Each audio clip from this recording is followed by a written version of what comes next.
हरे कृष्णा। राधे राधे। आप सभी का दिन शुभ हो और भगवान श्री कृष्ण की कृपा आप सभी पर सदा बनी रहे। भागवत कथा के पंचम स्कंद में आज आप सुनेंगे राजा रहुगण को भरत जी का उपदेश, रहुगण का प्रश्न और भरत जी का समाधान तथा भवाटवी का वर्णन। जड़ भारत ने कहा, राजन, तुम अज्ञानी होने पर भी पंडितों के समान ऊपर ऊपर की तर्क वितर्क युक्त बात कर रहे हो, इसलिए श्रेष्ठ ज्ञानियों में तुम्हारी गणना नहीं हो सकती। तत्वज्ञानी पुरुष इस अविचार सिद्ध स्वामी सेवक आदि व्यवहार को तत्व विचार के समय सत्य रूप से स्वीकार नहीं करते। लौकिक व्यवहार के समान ही वैदिक व्यवहार भी सत्य नहीं है, क्योंकि वेद वाक्य भी अधिकतर गृहस्थ जन उचित यज्ञ विधि के विस्तार में ही व्यस्त है। राग द्वेष आदि दोषों से रहित विशुद्ध तत्व ज्ञान की पूरी पूरी अभिव्यक्ति प्रायः उनमें भी नहीं हुई है। जब तक मनुष्य का मन सत्व रज अथवा तमोगुण के वशीभूत रहता है, तब तक वह बिना किसी अंकुश के उसके ज्ञान इंद्रिय और कर्म इंद्रिय से शुभाशुभ कर्म कराता रहता है। जिस प्रकार घी से भीगी हुई बत्ती को खाने वाले दीपक से तो धुएं वाली शिखा निकलती रहती है, और जब घी समाप्त हो जाता है तब वह अपने कारण अग्नि तत्व में लीन हो जाता है। उसी प्रकार विषय और कर्मों में आसक्त हुआ मन तरह तरह की वृत्तियों का आश्रय लिए रहता है, और इनसे मुक्त होने पर वह अपने तत्व में लीन हो जाता है। हे राजन, जब तक मनुष्य ज्ञानोदय के द्वारा इस माया का तिरस्कार कर सबकी आसक्ति छोड़कर तथा काम क्रोध आदि 6 शत्रुओं को जीतकर आत्म तत्व को नहीं जान लेता, और जब तक वह आत्मा के उपाधि रूप मन को संसार दुख का क्षेत्र नहीं समझता, तब तक वह इस लोक में यों ही भटकता रहता है, क्योंकि यह चित्त उसके शोक मोह रोग राग लोभ और वैर आदि के संस्कार तथा ममता की वृद्धि कराता रहता है। यह मन ही तुम्हारा बलवान शत्रु है। तुम्हारी उपेक्षा करने से इसकी शक्ति और भी बढ़ गई है। यह यद्यपि स्वयं तो सर्वथा मिथ्या है, तथापि इसने तुम्हारे आत्म स्वरूप को आच्छादित कर रखा है। इसलिए तुम सावधान होकर श्री गुरु और हरि के चरणों की उपासना के अस्त्र से इसे मार डालो। राजा रहुगण ने कहा, भगवान, मैं आपको नमस्कार करता हूँ। आपने जगत का उद्धार करने के लिए ही यह देह धारण की है। योगेश्वर, अपने परमानंदमय स्वरूप का अनुभव करके आप इस स्थूल शरीर से उदासीन हो गए हैं तथा एक जड़ ब्राह्मण के वेश से अपने नित्य ज्ञानमय स्वरूप को जन साधारण की दृष्टि से ओझल किए हुए हैं। मैं आपको बार बार नमस्कार करता हूँ। ब्राह्मण, जिस प्रकार ज्वर से पीड़ित रोगी के लिए मीठी औषधि और धूप से तपे हुए पुरुष के लिए शीतल जल अमृत तुल्य होता है, उसी प्रकार मेरे लिए, जिसकी विवेक बुद्धि को देह अभिमान रूप विषैले सर्प ने डस लिया है, आपके वचन अमृतमय औषधि के समान है। देव, मैं आपसे अपने संशयों की निवृत्ति तो पीछे कराऊंगा। पहले तो इस समय आपने जो अध्यात्म योग में उपदेश दिया है उसी को सरल करके समझाइए। उसे समझने की मुझे बड़ी उत्कंठा है। योगेश्वर, आपने जो यह कहा है कि भार उठाने की क्रिया तथा उससे जो श्रम रूप फल होता है, वे दोनों ही प्रत्यक्ष होने पर भी केवल व्यवहार मूलक ही हैं, वास्तव में सत्य नहीं है। वे तत्व विचार के सामने कुछ भी नहीं ठहरते।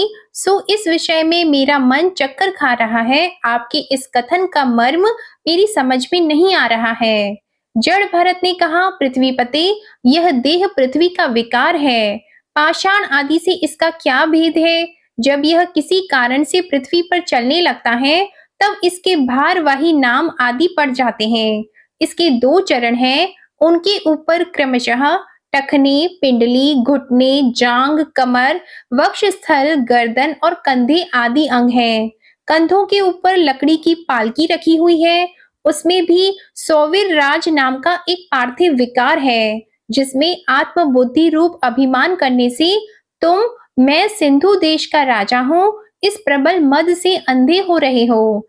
किंतु इसी से तुम्हारी कोई श्रेष्ठता सिद्ध नहीं होती। वास्तव में तो तुम बड़े क्रूर और धृष्ट हो। तुमने इन बेचारे दीन दुखिया कहारों को बेगार में पकड़कर पालकी में जोत रखा है और फिर महापुरुषों की सभा में बढ़ बढ़कर बातें बनाते हो कि मैं लोगों की रक्षा करने वाला हूँ। यह तुम्हें शोभा नहीं देता। हम देखते हैं कि संपूर्ण चराचर भूत सर्वदा पृथ्वी से ही उत्पन्न होते हैं और पृथ्वी में ही लीन होते हैं। अतः उनके क्रिया भेद के कारण जो अलग अलग नाम पड़ गए हैं, बताओ तो उनके सिवा व्यवहार का और क्या मूल है। हे रहुगण, महापुरुषों के चरणों की धूलि से अपने को नहलाए बिना केवल तप यज्ञ आदि वैदिक कर्म, अन्न आदि के दान, अतिथि सेवा, दीन सेवा आदि गृहस्थ उचित धर्म अनुष्ठान, वेद अध्ययन अथवा जल अग्नि या सूर्य की उपासना आदि किसी भी साधन से यह परमात्म ज्ञान प्राप्त नहीं हो सकता। इसका कारण यह है कि महापुरुषों के समाज में सदा पवित्र कीर्ति श्री हरि के गुणों की चर्चा होती रहती है, जिससे विषय वार्ता तो पास ही नहीं फटकने पाती। और जब भगवत कथा का नित्य प्रति सेवन किया जाता है, तब वह मोक्ष आकांक्षी पुरुष की शुद्ध बुद्धि को भगवान वासुदेव में लगा देती है। पूर्व जन्म में मैं भरत नाम का राजा था। ऐहिक और परलौकिक दोनों प्रकार के विषयों से विरक्त होकर भगवान की आराधना में ही लगा रहता था। तो भी एक मृग में आसक्ति हो जाने से मुझे परमार्थ से भ्रष्ट होकर अगले जन्म में मृग बनना पड़ा। किंतु भगवान श्री कृष्ण की आराधना के प्रभाव से उस मृग योनि में भी मेरी पूर्व जन्म की स्मृति लुप्त नहीं हुई। इसी से अब मैं जन संसर्ग से डरकर सर्वदा असंग भाव से गुप्त रूप से ही विचरता रहता हूँ। सारांश यह है कि विरक्त महापुरुषों के सत्संग से प्राप्त ज्ञान रूप खड़ग के द्वारा मनुष्य को इस लोक में ही अपने मोह बंधन को काट डालना चाहिए। फिर श्री हरि की लीलाओं के कथन और श्रवण से भगवत स्मृति बनी रहने के कारण वह सुगमता से ही संसार मार्ग को पार करके भगवान को प्राप्त कर सकता है। जड़ भरत ने कहा, राजन, यह जीव समूह सुख रूप धन में आसक्त देश देशांतर में घूम फिरकर व्यापार करने वाले व्यापारियों के दल के समान है। इसे माया ने दुस्तर प्रवृत्ति मार्ग में लगा दिया है, इसलिए इसकी दृष्टि सात्विक, राजस, तामस भेद से नाना प्रकार के कर्मों पर ही जाती है। उन कर्मों में भटकता भटकता यह संसार रूप जंगल में पहुंच जाता है। वहां इसे तनिक भी शांति नहीं मिलती। महाराज, उस जंगल में 6 डाकू हैं। इस वणिक समाज का नायक बड़ा दुष्ट है। उसके नेतृत्व में जब यह वहां पहुंचता है, तब ये लुटेरे बलात् इसका सब माल मत्ता लूट लेते हैं तथा भेड़िए जिस प्रकार भेड़ों के झुंड में घुसकर उन्हें खींच ले जाते हैं, उसी प्रकार इसके साथ रहने वाले गीदड़ ही इसे असावधान देखकर इसके धन को इधर उधर खींचने लगते हैं। वह जंगल बहुत सी लता, घास और झाड़ झंखाड़ के कारण बहुत दुर्गम हो रहा है। उसमें तीव्र डांस और मच्छर इसे चैन नहीं लेने देते। वहां इसे कभी तो गंधर्व नगर दिखने लगता है और कभी कभी चमचमाता हुआ अति चंचल अज्ञा बेताल आंखों के सामने आ जाता है। यह वणिक समुदाय इस वन में निवास स्थान, जल और धन आदि में आसक्त होकर इधर उधर भटकता रहता है। कभी बवंडर से उठी हुई धूल के द्वारा जब सारी दिशाएं धूम आच्छादित सी हो जाती हैं और इसकी आंखों में भी धूल भर जाती है, तो इसे दिशाओं का ज्ञान भी नहीं रहता। कभी इसे दिखाई न देने वाले झिंगुरों का कंड कटु शब्द सुनाई देता है। कभी उल्लुओं की बोली से इसका चित्त व्यथित हो जाता है। कभी इसे भूख सताने लगती है तो यह निंदनीय वृक्षों का सहारा टटोलने लगता है और कभी प्यास से व्याकुल होकर मृग तृष्णा की ओर दौड़ लगाता है। कभी जलहीन नदियों की ओर जाता है। कभी अन्न न मिलने पर आपस में एक दूसरे से भोजन प्राप्ति की इच्छा करता है। कभी दावानल में घुसकर अग्नि से झुलस जाता है और कभी यक्ष लोग इसके प्राण खींचने लगते हैं तो यह खिन्न होने लगता है। कभी अपने से अधिक बलवान लोग इसका धन छीन लेते हैं तो यह दुखी होकर शोक और मोह से अचेत हो जाता है और कभी गंधर्व नगर में पहुंचकर घड़ी भर के लिए सब दुख भूलकर खुशी मनाने लगता है। कभी पर्वतों पर चढ़ना चाहता है तो कांटे और कंकड़ों द्वारा पैर चलनी हो जाने से उदास हो जाता है, कुटुंब बहुत बढ़ जाता है और उदर पूर्ति का साधन नहीं होता, तो भूख की ज्वाला से संतप्त होकर अपने ही बंधु बांधवों पर खींचने लगता है। कभी अजगर सर्प का ग्रास बनकर वन में फेंके हुए मुर्दे के समान पड़ा रहता है। उस समय इसे कोई सुध बुध नहीं रहती। कभी दूसरे विषैले जंतु इसे काटने लगते हैं, तो उनके विष के प्रभाव से अंधा होकर किसी अंधे कुएं में गिर पड़ता है और घोर दुखमय अंधकार में बेहोश पड़ा रहता है। कभी मधु खोजने लगता है, तो मक्खियां इसके नाक में दम कर देती है और इसका सारा अभिमान नष्ट हो जाता है। यदि किसी प्रकार अनेकों कठिनाइयों का सामना करके वह मिल भी गया, तो बलात् दूसरे लोग उसे छीन लेते हैं। कभी शीत, घाम, आंधी और वर्षा से अपनी रक्षा करने में असमर्थ हो जाता है। कभी आपस में थोड़ा बहुत व्यापार करता है, तो धन के लोभ से दूसरों को धोखा देकर उनसे वैर ठान लेता है। कभी कभी उस संसार वन में इसका धन नष्ट हो जाता है, तो इसके पास शैया, आसन, रहने के लिए स्थान और सैर सपाटे के लिए सवारी आदि भी नहीं रहते। तब दूसरों से याचना करता है।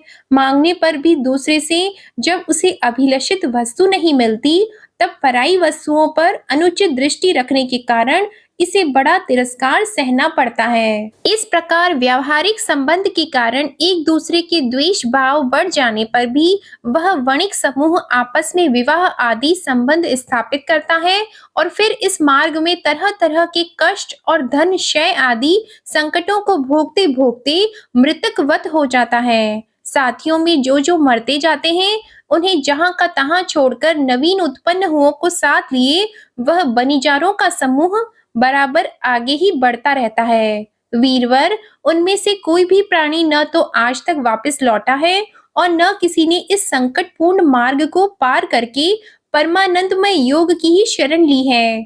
जिन्होंने बड़े बड़े दिक्पालों को जीत लिया है, वे धीर वीर पुरुष भी पृथ्वी में यह मेरी है ऐसा अभिमान करके आपस में वैर ठानकर संग्राम भूमि में जूझ जाते हैं, तो भी उन्हें भगवान विष्णु का वह अविनाशी पद नहीं मिलता जो वैरहीन परमहंसों को प्राप्त होता है। इस भवाटवी में भटकने वाला यह बनिजारों का दल कभी किसी लता की डालियों का आश्रय लेता है और उस पर रहने वाले मधुर भाषी पक्षियों के मोह में फंस जाता है। कभी सिंहों के समूह से भय मानकर बगुला, कंक और गिद्धों से प्रीति करता है। जब उनसे धोखा उठाता है, तब हंसों की पंक्ति में प्रवेश करना चाहता है, किंतु उसे उनका आचार नहीं सुहाता, इसलिए वानरों में मिलकर उनके जाति स्वभाव के अनुसार दाम्पत्य सुख में रत रहकर विषय भोगों से इंद्रियों को तृप्त करता रहता है और एक दूसरे का मुख देखते देखते अपनी आयु की अवधि को भूल जाता है। वहां वृक्षों में कीड़ा करता हुआ पुत्र और स्त्री के स्नेह पाश में बंध जाता है। इसमें मैथुन की वासना इतनी बढ़ जाती है कि तरह तरह के दुर्व्यवहारों से दीन होने पर भी यह विवश होकर अपने बंधन को तोड़ने का साहस नहीं कर सकता। कभी असावधानी से पर्वत की गुफा में गिरने लगता है, तो उसमें रहने वाले हाथी से डरकर किसी लता के सहारे लटका रहता है। शत्रु दमन, यदि किसी प्रकार इसे उस आपत्ति से छुटकारा मिल जाता है, तो यह फिर अपने गोल में मिल जाता है। जो मनुष्य माया की प्रेरणा से एक बार इस मार्ग में पहुंच जाता है, उसे भटकते भटकते अंत तक अपने परम पुरुषार्थ का पता नहीं लगता। रहुगण, तुम भी इसी मार्ग में भटक रहे हो, इसलिए अब प्रजा को दंड देने का कार्य छोड़कर समस्त प्राणियों के सुहृद हो जाओ और विषयों में अनासक्त होकर भगवत सेवा से तीक्ष्ण किया हुआ ज्ञान रूप खड्ग लेकर इस मार्ग को पार कर लो। राजा रहुगण ने कहा, अहो, समस्त योनियों में यह मनुष्य जन्म ही श्रेष्ठ है। अन्य अन्य लोकों में प्राप्त होने वाले देव आदि उत्कृष्ट जन्मों से भी क्या लाभ है, जहाँ भगवान ऋषिकेश के पवित्र यश से शुद्ध अंतःकरण वाले आप जैसे महात्माओं का अधिक समागम नहीं मिलता। आपके चरण कमलों की रज का सेवन करने से जिनके सारे पाप ताप नष्ट हो गए हैं, उन महानुभावों को भगवान की विशुद्ध भक्ति प्राप्त होना कोई विचित्र बात नहीं है। मेरा तो आपके 2 घड़ी के सत्संग से ही सारा कुतर्क मूलक अज्ञान नष्ट हो गया है। ब्रह्मज्ञानियों में जो वयोवृद्ध हों, उन्हें नमस्कार है। जो शिशु हों, उन्हें नमस्कार है। जो युवा हों, उन्हें नमस्कार है। जो क्रीडारत बालक हों, उन्हें भी नमस्कार है। जो ब्रह्मज्ञानी ब्राह्मण अवधूत वेश से पृथ्वी पर विचरते हैं, उनसे हम जैसे ऐश्वर्य उन्मत्त राजाओं का कल्याण हो। श्री सुखदेव जी कहते हैं, उत्तरानंदन, इस प्रकार उन परम प्रभावशाली ब्रह्मर्षि पुत्र ने अपना अपमान करने वाले सिंधु नरेश रहुगण को भी अत्यंत करुणावश आत्म तत्व का उपदेश दिया। तब राजा रहुगण ने दीन भाव से उनके चरणों की वंदना की। फिर वे परिपूर्ण समुद्र के समान शांत चित्त और उपरतेंद्रिय होकर पृथ्वी पर विचरने लगे। उनके सत्संग से परमात्मा तत्व का ज्ञान पाकर सौवीर पति रहुगण ने भी अंतःकरण में अविद्यावश आरोपित देह आत्म बुद्धि को त्याग दिया। राजन, जो लोग भगवत आश्रित अनन्य भक्तों की शरण ले लेते हैं, उनका ऐसा ही प्रभाव होता है। उनके पास अविद्या ठहर नहीं सकती। राजा परीक्षित ने कहा, महाभागवत मुनि श्रेष्ठ, आप परम विद्वान हैं। आपने रूपक आदि के द्वारा अप्रत्यक्ष रूप से जीवों के जिस संसार रूप मार्ग का वर्णन किया है, उस विषय की कल्पना विवेकी पुरुषों की बुद्धि ने की है। वह अल्प बुद्धि वाले पुरुषों की समझ में सुगमता से नहीं आ सकता। अतः मेरी प्रार्थना है कि इस दुर्बोध विषय को रूपक का स्पष्टीकरण करने वाले शब्दों से खोलकर समझाइए। श्री सुखदेव जी कहते हैं, राजन, देह अभिमानी जीवों के द्वारा सत्व आदि गुणों के भेद से शुभ, अशुभ और मिश्र 3 प्रकार के कर्म होते रहते हैं। उन कर्मों के द्वारा ही निर्मित नाना प्रकार के शरीरों के साथ होने वाला जो संयोग वियोग आदि रूप अनादि संसार जीव को प्राप्त होता है, उसके अनुभव के 6 द्वार हैं। मन और 5 ज्ञानेंद्रियां। उनसे विवश होकर यह जीव समूह मार्ग भूलकर भयंकर वन में भटकते हुए धन के लोभी बनिजारों के समान परम समर्थ भगवान विष्णु के आश्रित रहने वाली माया की प्रेरणा से बीहड़ वन के समान दुर्गम मार्ग में पड़कर संसार वन में जा पहुंचता है। यह वन शमशान के समान अत्यंत अशुभ है। इसमें भटकते हुए उसे अपने शरीर से किए हुए कर्मों का फल भोगना पड़ता है। यहाँ अनेकों विघ्नों के कारण उसे अपने व्यापार में सफलता भी नहीं मिलती, तो भी यह उसके श्रम को शांत करने वाले श्री हरि एवं गुरुदेव के चरणाविंद मकरंद मधु के रसिक भक्त भ्रमरों के मार्ग का अनुसरण नहीं करता। इस संसार वन में मन सहित 6 इंद्रियां ही अपने कर्मों की दृष्टि से डाकुओं के समान है। पुरुष बहुत सा कष्ट उठाकर जो धन कमाता है, उसका उपयोग धर्म में होना चाहिए। वही धर्म यदि साक्षात भगवान परम पुरुष की आराधना के रूप में होता है, तो उसे परलोक में निश्रेयस का हेतु बताया गया है। किंतु जिस मनुष्य का बुद्धि रूप सारथी विवेकहीन होता है और मन वश में नहीं होता, उसके उस धर्म उपयोगी धन को ये मन सहित 6 इंद्रियां देखना, स्पर्श करना, सुनना, स्वाद लेना, सूंघना, संकल्प विकल्प करना और निश्चय करना, इन वृत्तियों के द्वारा गृहस्थोचित विषय भोगों में फंसाकर उसी प्रकार लूट लेती हैं, जिस प्रकार बेईमान मुखिया का अनुगमन करने वाले एवं असावधान बनिजारों की दल का धन चोर डाकू लूट ले जाते हैं।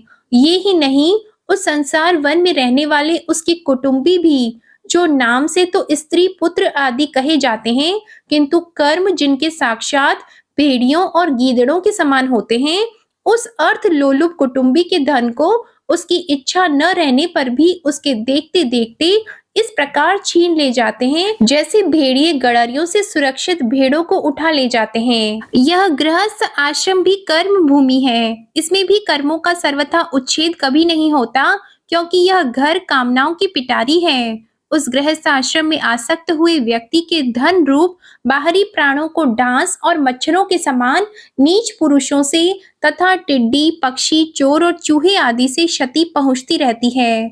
कभी इस मार्ग में भटकते भटकते यह अविद्या, कामना और कर्मों से कलुषित हुए अपने चित्त से दृष्टि दोष के कारण इस मृत्यु लोक को, जो गंधर्व नगर के समान असत है, सत्य समझने लगता है। फिर खान पान और स्त्री प्रसंग आदि व्यसनों में फंसकर मृग तृष्णा के समान मिथ्या विषयों की ओर दौड़ने लगता है। कभी बुद्धि के रजोगुण से प्रभावित होने पर सारे अनर्थों की जड़ अग्नि के मल रूप सोने को ही सुख का साधन समझकर उसे पाने के लिए लालायित होकर इस प्रकार दौड़ धूप करने लगता है, जैसे वन में जाड़े से ठिठुरता हुआ पुरुष अग्नि के लिए व्याकुल होकर उन्मुख पिशाच की ओर उसे आगे समझकर दौड़े। कभी इस शरीर को जीवित रखने वाले घर, अन्न, जल और धन आदि में अभिनिवेश करके इस संसारण्य में इधर-उधर दौड़ धूप करता रहता है। पूर्व पुण्य क्षीण हो जाने पर यह जीवित ही मुर्दे के समान हो जाता है और जो कारस्कर एवं काकतुंड आदि जहरीले फलों वाला पाप वृक्षों, इसी प्रकार की दूषित लताओं और विषैले कुओं के समान है तथा जिनका धन इस लोक और परलोक दोनों के ही काम में नहीं आता और जो जीते हुए भी मुर्दे के समान है, उन कृपण पुरुषों का आश्रय लेता है। कभी असत पुरुषों के संग से बुद्धि बिगड़ जाने के कारण सूखी नदी में गिरकर दुखी होने के समान इस लोक और परलोक में दुख देने वाले पाखंड में फंस जाता है। जब दूसरों को सताने से उसे अन्न भी नहीं मिलता, तब वह अपने सगे पिता पुत्रों को अथवा पिता या पुत्र आदि का एक तिनका भी जिनके पास देखता है, उनको फाड़ खाने के लिए तैयार हो जाता है। कभी दावानल के समान प्रिय विषयों से शून्य एवं परिणाम में दुखमय घर में पहुंचता है, तो वहां इष्ट जनों के वियोग आदि से उसके शोक की आग फड़क उठती है। उससे संतप्त होकर वह बहुत ही खिन्न होने लगता है। कभी काल के समान भयंकर राजकुल रूप राक्षस इसके परम प्रिय धन रूप प्राणों को हर लेता है, तो यह मरे हुए के समान निर्जीव हो जाता है। कभी मनोरथ के पदार्थों के समान अत्यंत असत पिता, पितामह आदि संबंधों को सत्य समझकर उनके सहवास से स्वप्न के समान क्षणिक सुख का अनुभव करता है। गृहस्थ आश्रम के लिए जिस कर्म विधि का महान विस्तार किया गया है, उसका अनुष्ठान किसी पर्वत की कड़ी चढ़ाई के समान ही है। लोगों को उस ओर प्रवृत्त देखकर उनकी देखा देखी जब यह भी उसे पूरा करने का प्रयत्न करता है, तब तरह तरह की कठिनाइयों से क्लेशित होकर कांटे और कंकड़ों से भरी भूमि में पहुंचे हुए व्यक्ति के समान दुखी हो जाता है। कभी पेट की असहाय ज्वाला से अधीर होकर अपने कुटुंब पर ही बिगड़ने लगता है। फिर जब निद्रा रूप अजगर के चंगुल में फंस जाता है, तब अज्ञान रूप घोर अंधकार में डूबकर सूने वन में फेंके हुए मुर्दे के समान सोया पड़ा रहता है। उस समय इसे किसी बात की सुधि नहीं रहती। कभी दुर्जन रूप काटने वाले जीव इतना काटते तिरस्कार करते हैं कि इसके गर्व रूप दांत, जिनके यह दूसरों को काटता था, टूट जाते हैं। तब इसे अशांति के कारण नींद भी नहीं आती तथा मर्म वेदना के कारण क्षण क्षण में विवेक शक्ति क्षीण होते रहने से अंत में अंधे की भांति यह नरक रूप अंधे कुएं में जा गिरता है। कभी विषय सुख रूप मधु गणों को ढूंढते ढूंढते जब यह लुक छिपकर पर धन को उड़ाना चाहता है, तब उनके स्वामी या राजा के हाथ से मारा जाकर ऐसे नरक में गिरता है जिसका ओर छोर नहीं है। इसी से ऐसा कहते हैं कि प्रवृत्ति मार्ग में रहकर किए हुए लौकिक और वैदिक दोनों ही प्रकार के कर्म जीव को संसार की ही प्राप्ति कराने वाले हैं। यदि किसी प्रकार राजा आदि के बंधन से छूट भी गया, तो अन्याय से अपहरण किए हुए उन स्त्री और धन को देवदत्त नाम का कोई दूसरा व्यक्ति छीन लेता है और इससे विष्णु मित्र नाम का कोई तीसरा व्यक्ति झटक लेता है। इस प्रकार वे भोग एक पुरुष से दूसरे पुरुष के पास जाते रहते हैं, एक स्थान पर नहीं ठहरते। कभी कभी शीत और वायु आदि अनेकों आदि दैविक, आदि भौतिक और आध्यात्मिक दुख की स्थितियों के निवारण करने में समर्थ न होने से यह अपार चिंताओं के कारण उदास हो जाता है। कभी परस्पर लेन देन का व्यवहार करते समय किसी दूसरे का थोड़ा सा दमड़ी भर अथवा इससे भी कम धन चुरा लेता है, तो इस बेईमानी के कारण उससे वैर ठन जाता है। राजन, इस मार्ग में पूर्वोक्त विघ्नों के अतिरिक्त सुख, दुख, राग, द्वेष, भय, अभिमान, प्रमाद, उन्माद, शोक, मोह, लोभ, मात्सर्य, ईर्ष्या, अपमान आदि व्याधि, जन्म, मृत्यु आदि और भी अनेकों विघ्न हैं। इस विघ्न बहुल मार्ग में इस प्रकार भटकता हुआ यह जीव किसी समय देव माया रूपिणी स्त्री के बाहुपाश में पड़कर विवेकहीन हो जाता है तब उसी के लिए विहार भवन आदि बनवाने की चिंता में ग्रस्त रहता है और उसी के आश्रित रहने वाले पुत्र पुत्री और अन्य स्त्रियों के मीठे मीठे बोल, चितवन और चेष्टाओं में आसक्त होकर उन्हीं में चित्त फंस जाने से इंद्रियों का दास अपार अंधकारमय नरकों में गिरता है। काल चक्र साक्षात भगवान विष्णु का आयुध है। वह परमाणु से लेकर द्विपरार्ध पर्यंत क्षण घटी आदि अवयवों से युक्त है। वह निरंतर सावधान रहकर घूमता रहता है। जल्दी जल्दी बदलने वाले बाल्य, यौवन आदि अवस्थाएं ही उसका वेग हैं। उसके द्वारा वह ब्रह्मा से लेकर शूद्र आदि शूद्र तृण पर्यंत सभी भूतों का निरंतर संहार करता रहता है। कोई भी उसकी गति में बाधा नहीं डाल सकता। उससे भय मानकर भी जिनका यह काल चक्र निज आयुध है, उन साक्षात भगवान यज्ञ पुरुष की आराधना छोड़कर यह मंदमती मनुष्य पाखंडियों के चक्कर में पड़कर उनके कंक, गिद्ध, बगुला और बटेर के समान आर्य शास्त्र बहिष्कृत देवताओं का आश्रय लेता है। इस संसार मार्ग में चलने वाला यह जीव अनेक प्रकार के क्लेश और विघ्न बाधाओं से बाधित होने पर भी मार्ग में जिस पर जहां आपत्ति आती है अथवा जो कोई मर जाता है उसे जहां का तहां छोड़ देता है तथा नए जन्मे हुओं का साथ लगाता है। कभी किसी के लिए शोक करता है, किसी का दुख देखकर मूर्छित हो जाता है, किसी के वियोग होने की आशंका से भयभीत हो उठता है, किसी से झगड़ने लगता है, कोई आपत्ति आती है तो रोने और चिल्लाने लगता है, कहीं कोई मन के अनुकूल बात हो गई हो तो प्रसन्नता के मारे फूला नहीं समाता, कभी गाने लगता है और कभी उन्हीं के लिए बंधने में भी नहीं हिचकता। साधुजन इसके पास कभी नहीं आते। यह साधु संग से सदा वंचित रहता है। इस प्रकार यह निरंतर आगे ही बढ़ रहा है। जहां से इसकी यात्रा आरंभ हुई है और जिसे इस मार्ग की अंतिम अवधि कहते हैं, उस परमात्मा के पास यह अभी तक नहीं लौटा है। परमात्मा तक तो योग शास्त्र की भी गति नहीं है।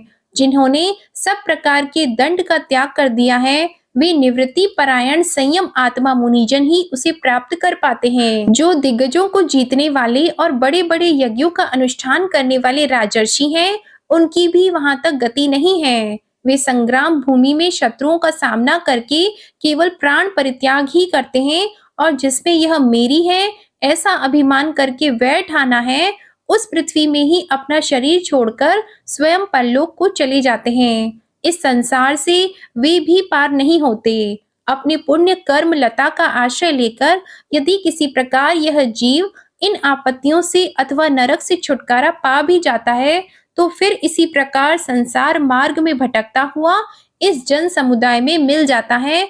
यही दशा स्वर्ग आदि ऊर्ध्व लोकों में जाने वालों की भी है। राजन, राजर्षि भरत के विषय में पंडित जन ऐसा कहते हैं, जैसे गरुड़ जी की होड़ कोई मक्खी नहीं कर सकती, उसी प्रकार राजर्षि महात्मा भरत के मार्ग का कोई अन्य राजा मन से भी अनुसरण नहीं कर सकता। हे राजन, राजर्षि भरत के पवित्र गुण और कर्मों की भक्त जन भी प्रशंसा करते हैं।